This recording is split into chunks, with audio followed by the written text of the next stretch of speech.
pinag-uusapan ng impeachment, it's entirely speculative. Hindi, naglabas ka ng video, Senator Amy eh. Di ba naglabas mga kababayan ng video, etong si Senator Amy. At maliwanag na sinabi niya doon. Pinaliwanag niya pa nga yung mga AIX at yung iba pa mga kababayan. Tapos sa ending ng video, na inilabas po niya, pagtatanggol lang pala kay Sara Duterte. Maliwanag na sinabi po niya doon na yung budget for 2026 mga kababayan, lahat ng mga nakapaloob doon ay inihahanda para po sa impeachment laban kay Sara Duterte. Ibig sabihin, yung ibang mga perang hinati-hati doon, di umano, ayon kay Senator Amy, hinahanda daw po na pampondo para daw po pagulungin muli yung impeachment ni Vice President. Sa akin lang naman mga kababayan, ngayon iba na po ang sinasabi ni Senator Amy. Ang akin lamang, bakit nagsasantabi ng sangkatutak na ayuda? Wala nang national election. Tulad ng sinabi ko, wala mang preba, nagiging malisyoso ka na eh. Kasi pag nag-iipon ka o speaking of mga kababayan, ayuda. Kasi sinasabi ni Senator Amy dito, bakit daw po nagtatabi ng isang damakmak na ayuda doon daw po sa budget for 2026 ngayong taon. Tapos sinabi niya pa na bakit daw po nagtatabi, wala na naman daw po talagang eleksyon. Oo nga mga kababayan, wala na nga pong eleksyon. Pero alam niyo yung maliwanag dito, nung panahon siguro ng eleksyon, ginamit ni Senator Amy Marcos yung AIX, yung TUPAD, at yung iba pa mga ayuda para makakuha po ng boto ninyo. Diyan yung makikita yung trapo na politiko. Biruin nyo sinabi niya, bakit daw may mga ayuda pa, wala na nga daw eleksyon.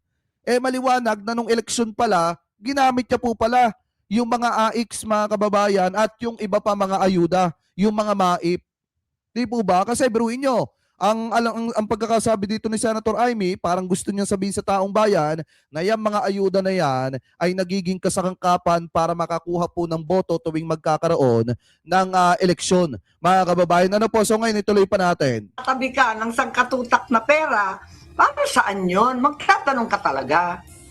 Giniling at pinirapiraso kung ilarawan ni Senator Marcos ang sinapit ng pondo ng bansa ngayong taon, kung saan aniya ang mahahalagang proyekto partikular sa transportation sector, ilang flood control projects at tulay ay tinapyasan. Dagdag pa ng senadora na habang may malalaking kaltas ay may mga pondong biglang lumobo, gaya ng mga programang dati ay zero o barya lang, ngunit ngayon ay jackpot sa budget. Jed Neresina, UNTV News and Rescue. Diyos ang aming sandigan, serbisyo publiko ang aming pinahahalagahan.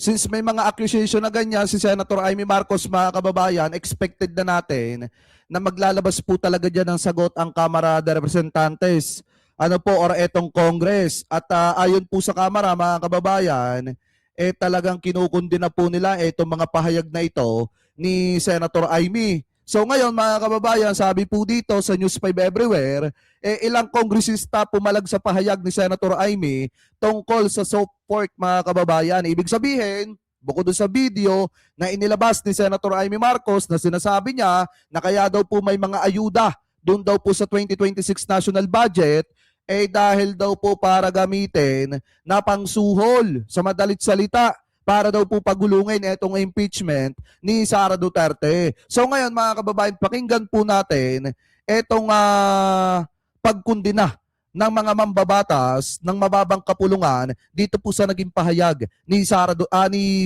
ni Senator Amy Marcos. So ngayon ito i-play po natin. Pumalag ang ilang kongresista sa pahayag ni Senator Amy Marcos na gagamitin ng anyay soft pork para ipa-impeach si VP Sara. Live mula sa Batasang Pambansa, alam niyo, minsan medyo praning din itong si Senator Amy siguro nahahawa na po kay Vice President Sara Duterte sa pagiging praning.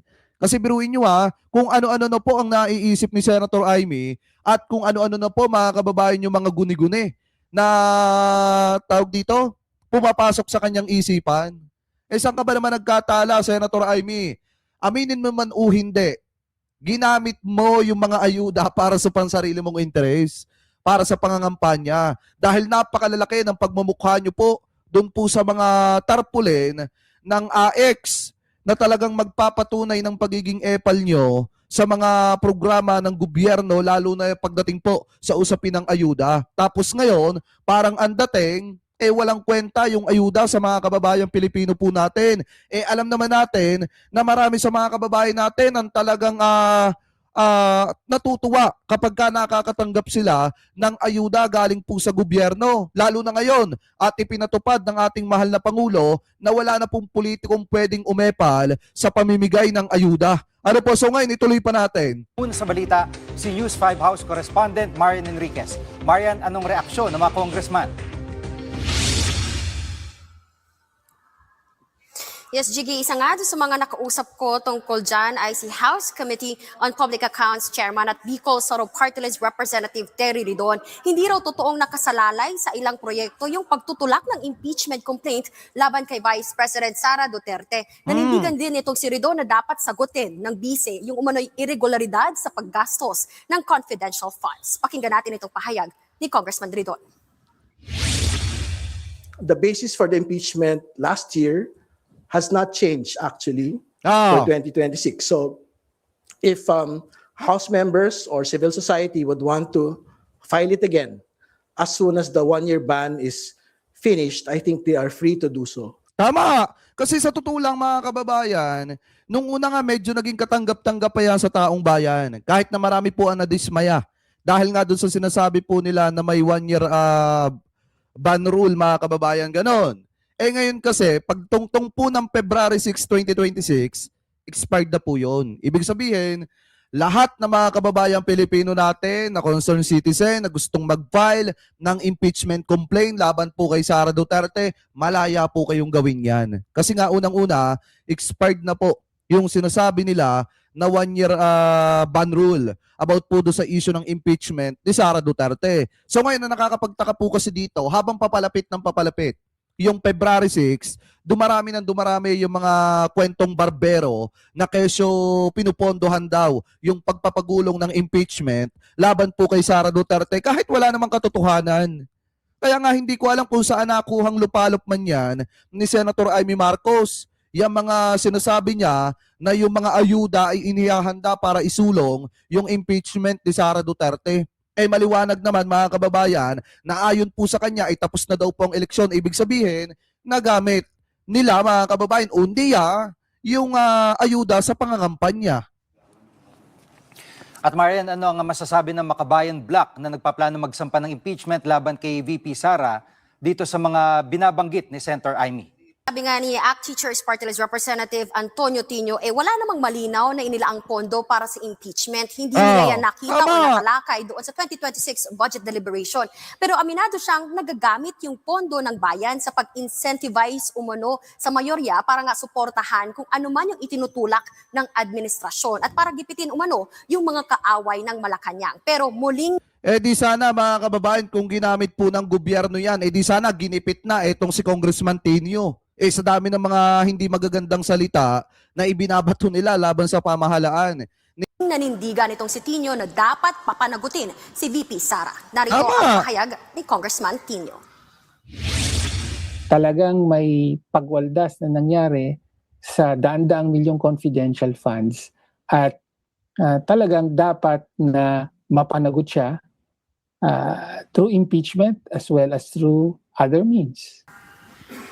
Jiggy, ginit kahapon ni Davao City. Tsaka tandaan nyo mga kababayan hindi porket may issue ng maanumalyang flood control ngayon at kinakailangang imbestigahan yon, isasantabi na lang natin yung iba pang problema po ng ating bansa. Hindi po pwedeng ganon.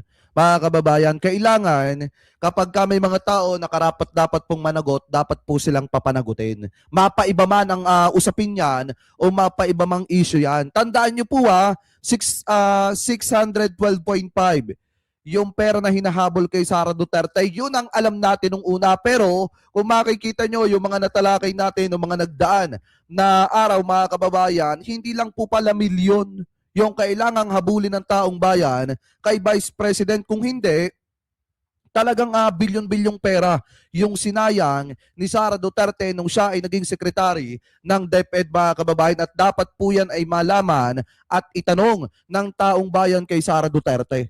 Si Representative Paulo Duterte na recycled o paulit-ulit na lang daw yung reklamo nga laban sa kanyang kapatid. Pero handa raw silang harapin yung anumang pag-atake sa kanilang pamilya. Samantala, ayon naman kay House Senior Deputy Minority Leader Edgar Erice, kung may maghahain ng panibagong reklamo laban kay VP Sara, dapat hainan din ng impeachment complaint itong si Pangulong Bongbong Marcos para ipaliwanag ang flood control scandal. Hindi naman nilinaw ni Erice kung gusto Alam nyo naman si Erice, mga kababayan, minsan nga, dapat yung mga kababayan Pilipino natin, naging matalino kayo sa pagboto dyan kay Erice.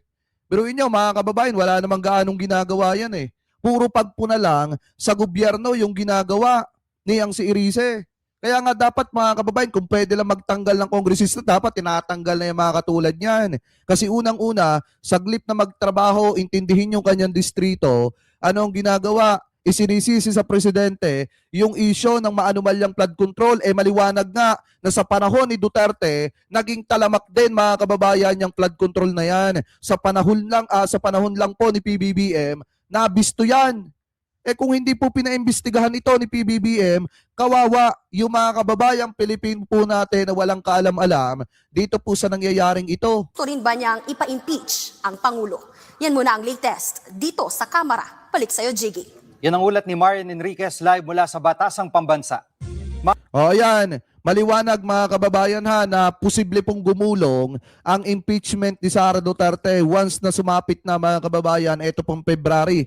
Asa ito po ay kaabang-abang kasi makikita po natin kung sino yung mga magpo-file ng panibagong impeachment complaint laban po dito kay Sara Duterte. At maliwanag din na may mga lumalabas na balita na kung saan, mga kababayan, yung affidavit nitong si Madriaga posible rin magamit bilang ebidensya sa impeachment, mga kababayan, nito pong si Sara Duterte. So kung kayong tatanungin, dapat po ba na may mag-file ulit ng panibagong impeachment laban po kay Sara Duterte at dapat po ba siya na ma-impeach, mga kababayan, dahil sa mga panahong hindi niya maipaliwanag kung saan po napunta yung pera ng mamamayang Pilipino. So comment. Wala kang gawa